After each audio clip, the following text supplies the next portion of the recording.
بسم اللہ الرحمن الرحیم۔ خلاصہ قرآن پارہ نمبر 17۔ ناظرین، پارہ نمبر 17 کا آغاز سورۃ الانبیاء سے ہوتا ہے، جس میں قیامت کے قریب ہونے، کائنات کی تخلیق اور انبیاء علیہم السلام کے واقعات بیان کیے گئے ہیں۔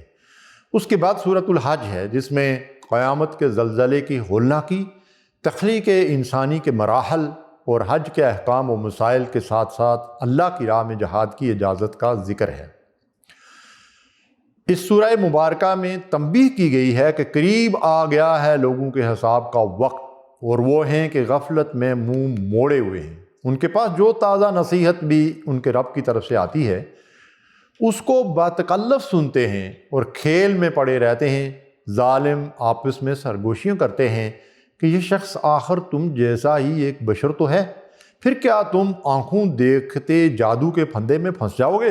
لوگو، ہم نے تمہاری طرف ایک ایسی کتاب بھیجی ہے جس میں تمہارا ہی ذکر ہے، کیا تم سمجھتے نہیں ہو؟ یہاں اللہ کی قدرت اور توحید کا بیان ہے کہ کتنی ہی ظالم بستیاں ہیں جن کو ہم نے پیس کر رکھ دیا اور ان کے بعد دوسری کسی قوم کو اٹھایا۔ ہم نے اس آسمان اور زمین کو اور جو کچھ بھی ان میں ہے کچھ کھیل کے طور پر نہیں بنایا ہے۔ اگر آسمان اور زمین میں ایک اللہ کے سوا دوسرے خدا بھی ہوتے تو دونوں کا نظام بگڑ جاتا۔ وہ اپنے کاموں کے لیے کسی کے آگے جواب دہ نہیں ہے اور سب اس کے سامنے جواب دہ ہیں۔ ہم نے آپ سے پہلے جو رسول بھی بھیجا ہے اس کو یہی وحی کی ہے کہ میرے سوا کوئی خدا نہیں ہے، پس تم لوگ میری ہی بندگی کرو۔ ان آیات بینات میں کائناتی نشانیوں کا ذکر ہے کہ کیا وہ لوگ جنہوں نے انکار کر دیا ہے غور نہیں کرتے کہ یہ سب آسمان اور زمین باہم ملے ہوئے تھے، پھر ہم نے انہیں جدا کیا اور پانی سے ہر زندہ چیز پیدا کی۔ ہم نے زمین میں پہاڑ جما دیے اور اس میں کشادہ راہیں بنا دی، اور ہم نے آسمان کو ایک محفوظ چھت بنا دیا۔ ہر جاندار کو موت کا مزہ چکھنا ہے، اور ہم اچھے اور برے حالات میں ڈال کر تم سب کی آزمائش کر رہے ہیں۔ آخرکار تمہیں ہماری ہی طرف پلٹنا اور لوٹنا ہے۔ پھر ذکر ہوتا ہے کہ اے محمد صلی اللہ علیہ وسلم، ان سے کہہ دو، کون ہے جو رات کا دن کو تمہیں رحمان سے بچا سکتا ہو، مگر یہ اپنے رب کی نصیحت سے منہ موڑ رہے ہیں۔ قیامت کے روز ہم ٹھیک ٹھیک تولنے والے ترازو رکھ دیں گے، پھر کسی شخص پر ذرہ برابر ظلم نہ ہوگا۔ جس کا رائی کے دانے کے برابر بھی کچھ کیا دھرا ہوگا وہ ہم سامنے لے آئیں گے۔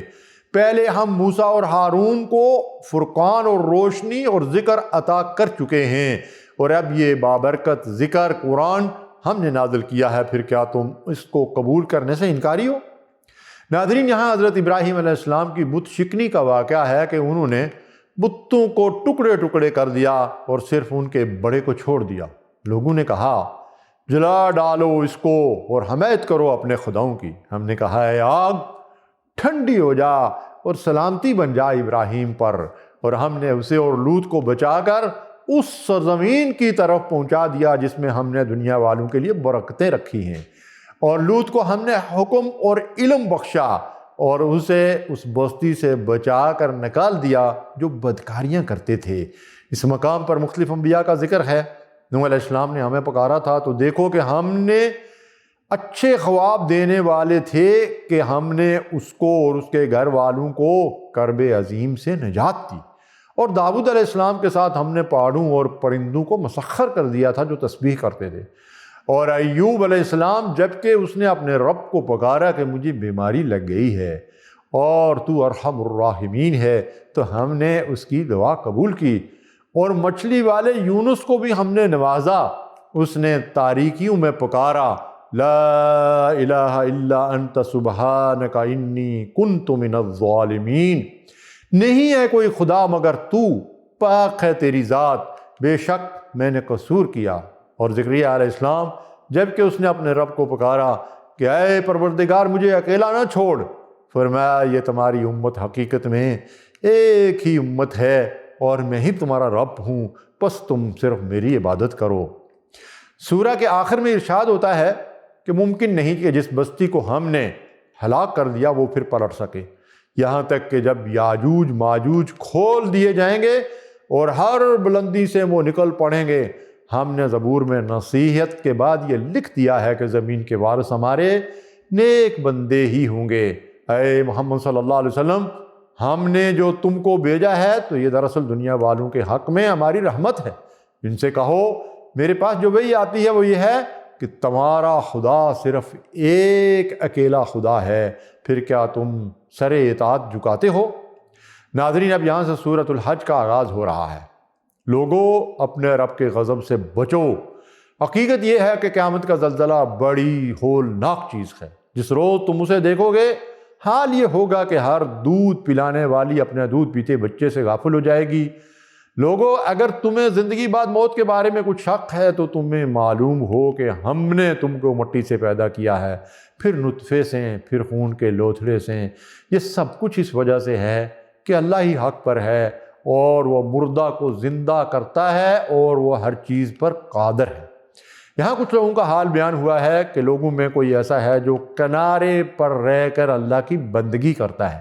اگر فائدہ ہوا تو مطمئن ہو گیا، اور جو کوئی مصیبت آ گئی تو الٹا پھر گیا۔ اس کی دنیا بھی گئی اور آخرت بھی۔ یہ دونوں فریق ہیں جن کے درمیان اپنے رب کے معاملے میں جھگڑا ہے۔ ان میں سے وہ لوگ جنہوں نے کفر کیا، ان کے لیے آگ کے لباس کاٹے جا چکے ہیں، ان کے سروں پر کھولتا ہوا پانی ڈالا جائے گا جس سے ان کی کھالیں ہی نہیں پیٹ کے اندر کے حصے تک گل جائیں گے۔ اس مقام پر فرمایا گیا ہے کہ جو لوگ ایمان لائے اور جنہوں نے نیک عمل کیے، ان کو اللہ ایسی جنتوں میں داخل فرمائے گا جن کے نیچے نہریں بہہ رہی ہوں گی۔ وہاں وہ سونے کے کنگنوں اور موتیوں سے آراستہ کیے جائیں گے۔ جن لوگوں نے کفر کیا اور جو اللہ کے راستے سے روک رہے ہیں اور اس مسجد حرام کی زیارت میں مانے ہیں جسے ہم نے سب لوگوں کے لیے بنایا ہے، جس میں مقامی باشندوں اور باہر سے آنے والوں کے حقوق برابر ہیں، اس میں جو بھی راستے سے ہٹ کر ظلم کا طریقہ اختیار کرے گا، ہم اسے دردناک عذاب کا مزہ چکھائیں گے۔ یہاں حضرت ابراہیم علیہ السلام اور حج کا ذکر ہے کہ یاد کرو وہ وقت جب ہم نے ابراہیم کے لیے اس گھر یعنی خانہ کعبہ کی جگہ تجویز کی تھی، اس ہدایت کے ساتھ کہ میرے گھر کو طواف کرنے والوں اور قیام و رکوع و سجود کرنے والوں کے لیے پاک رکھو، اور لوگوں کو حج کے لیے اذن عام دے دو کہ وہ تمہارے پاس ہر دور دراز مقام سے پیدل اونٹوں پر سوار ہو کر آئیں تاکہ وہ فائدے دیکھیں جو یہاں ان کے لیے رکھے گئے ہیں۔ بس بتوں کی گندگی سے بچو اور جھوٹی باتوں سے پرہیز کرو۔ ان آیات میں قربانی کے احکام ہیں کہ ہر امت کے لیے ہم نے قربانی کا ایک قاعدہ مقرر کر دیا ہے تاکہ وہ ان جانوروں پر اللہ کا نام لیں جو اس نے ان کو بخشے ہیں، اور قربانی کے اونٹوں کو ہم نے تمہارے لیے شعائر اللہ میں شامل کیا ہے، پس انہیں کھڑا کر کے ان پر اللہ کا نام لو۔ نہ ان کے گوشت اللہ کو پہنچتے ہیں نہ خون، مگر اسے تمہارا تقویٰ پہنچتا ہے، دل کی کیفیت پہنچتی ہے۔ یقیناً اللہ مدافعت کرتا ہے ان لوگوں کی طرف سے جو ایمان لائے ہیں۔ یقیناً اللہ کسی خائن کافر نعمت کو پسند نہیں کرتا۔ ناظرین، یہاں جہاد کی اجازت دی گئی ہے ان لوگوں کو جن کے خلاف جنگ کی جا رہی ہے، کیونکہ وہ مظلوم ہیں، اور اللہ یقیناً ان کی مدد پر قادر ہے۔ یہ وہ لوگ ہیں جو اپنے گھروں سے ناحق نکال دیے گئے صرف اس قصور پر کہ وہ کہتے تھے ہمارا رب اللہ ہے۔ اگر اللہ لوگوں کو ایک دوسرے کے ذریعے سے دفع نہ کرتا رہے تو خانقاہیں اور گرجا اور معبد اور مسجدیں سب مسمار کر ڈالی جائیں۔ یہاں منکرین کو تنبیہ کی گئی ہے کہ اے نبی، اگر وہ تمہیں جھٹلاتے ہیں تو ان سے پہلے قوم نوح، عاد اور سمود اور قوم ابراہیم اور قوم لوط اور اہل مدین بھی جھٹلا چکے ہیں۔ ان سب منکرین کو حق نے میں نے مہلت نہیں دی، پھر پکڑ لیا۔ اب دیکھ لو میری عقوبت کیسی تھی۔ کتنی ہی خطا کار بستیاں ہیں جن کو ہم نے تباہ کر دیا، اور آج وہ اپنی چھتوں پر الٹی پڑی ہیں۔ کتنے ہی کنویں بیکار اور کتنے ہی قصر کھنڈر بن گئے ہیں۔ پھر ذکر ہوتا ہے کہ اے محمد صلی اللہ علیہ وسلم، آپ سے پہلے ہم نے نہ کوئی رسول ایسا بھیجا ہے نہ نبی جس کے ساتھ یہ معاملہ نہ پیش آیا ہو کہ جب اس نے تمنا کی شیطان اس کی تمنا میں خلل انداز ہو گیا۔ اس طرح جو کچھ بھی شیطان خلل اندازیاں کرتا ہے، اللہ ان کو مٹا دیتا ہے اور اپنی آیات کو پختہ کر دیتا ہے، اور علم سے بہرہ مند لوگ جان لیں کہ یہ حق ہے تیرے رب کی طرف سے۔ اس روز یعنی قیامت کے دن بادشاہی اللہ ہی کی ہوگی، اور وہ ان کے درمیان فیصلہ کر دے گا۔ اس مقام پر ارشاد فرمایا گیا کہ جن لوگوں نے اللہ کی راہ میں ہجرت کی پھر قتل کر دیے گئے یا مر گئے، اللہ ان کو اچھا رزق دے گا۔ یہ اس لیے کہ رات سے دن اور دن سے رات نکالنے والا اللہ ہی ہے۔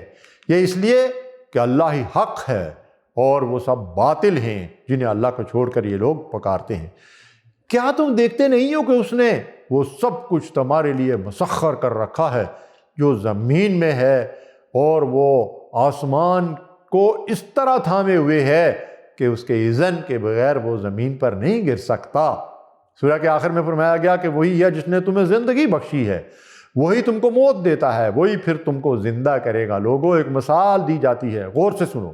جن معبودوں کو تم خدا کو چھوڑ کر پکارتے ہو وہ سب مل کر ایک مکھی بھی پیدا کرنا چاہیں تو نہیں کر سکتے۔ اے لوگوں جو ایمان لائے ہو، رکوع اور سجدہ کرو، اپنے رب کی بندگی کرو اور اللہ کی راہ میں جہاد کرو جیسا کہ جہاد کرنے کا حق ہے۔ قائم ہو جاؤ اپنے باپ ابراہیم کی ملت پر۔ اللہ نے پہلے بھی تمہارا نام مسلم رکھا تھا اور اس قرآن میں بھی۔ پس نماز قائم کرو، زکوٰۃ دو اور اللہ سے وابستہ ہو جاؤ۔ اے ہمارے رب، ہمیں اپنا شکر گزار بنا اور غفلت سے بچا، ہمیں توحید پر قائم رکھ اور شرک سے ہماری حفاظت فرما۔ ہمیں نماز اور زکوٰۃ کا پابند بنا اور اپنی راہ میں جہاد کرنے کی توفیق عطا فرما۔ ہمارا خاتمہ ایمان پر کر اور ہمیں جنت الفردوس میں اعلیٰ مقام عطا فرما۔ آمین یا رب العالمین۔